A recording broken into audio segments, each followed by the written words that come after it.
میرے نبی رحمت فخر موجودات صلی اللہ علیہ وبارک وسلم سرکار نے فرمایا، حضرت عثمان غنی میرے صحابی ہیں اور یہ شرم و حیا کے پیکر ہیں، رب ان پر راضی ہے، میں محمد الرسول اللہ صلی اللہ علیہ وبارک وسلم ان پر راضی ہوں، اور ہر حکم پر لبیک کہتے ہوئے میرے یہ غلام، اور ہر جگہ پر ہر مقام پر لبیک کہنے والے عثمان، ذو النورین کے لقب سے پکارے جانے والے،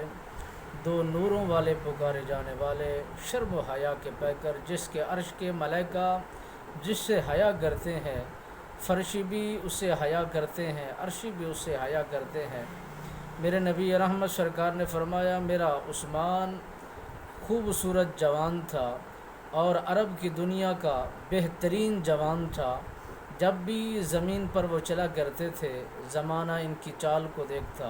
ان کی گفتار کو دیکھتا، ان کے کھانے پینے پہننے کے انداز کو دیکھتے اور یہ سوچ و بچار کرتے۔ حالانکہ بڑے بادشاہوں کی کچہری میں ان کا آنا جانا ہوا، بیٹھنا بھی ہوا۔ حضرت سیدنا صدیق اکبر پاک اس کے جب حسن و جمال کو دیکھتے، دل و دماغ کے اندر ہر ٹائم سوچتے، یہ یار جہنم میں جانے کے قابل نہیں ہے، اسے دین اسلام کی ترغیب دی جائے، دین اسلام میں یہ راغب ہو جائے اور میرے نبی رحمت کا کلمہ پڑھ لے، جنت کا حقدار ہو جائے۔ سیدنا صدیق اکبر پاک اس کے حسن و جمال کو دیکھتے، اس کے انمول چلنے کے طور طریقے کو دیکھتے تو آپ مسکرا پڑتے۔ حضرت عثمان غنی رضی اللہ تعالیٰ عنہ سرکار جا رہے تھے اور سیدنا صدیق اکبر پاک نے آواز دی، اے عثمان ذرا ٹھہریے، میں تمہیں ایک بادشاہ کا تعارف سنانا چاہتا ہوں۔ اور سیدنا حضرت صدیق اکبر پاک نے فرمایا عثمان غنی کو، اے عثمان غنی، آپ بہت سارے بادشاہوں کی کچہریوں میں آپ کا آنا بھی ہوا، جانا بھی ہوا، بیٹھنا بھی ہوا،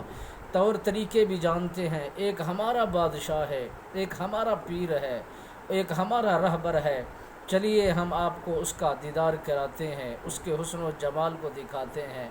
آپ کا حسن و جمال ان کے مد مقابل میں رئی کے ذرے کے برابر بھی نہیں ہے، ان سے زمانہ بھیک لیتا ہے اور عرش پر رہنے کا سورج یہ بھیک لیتا ہے۔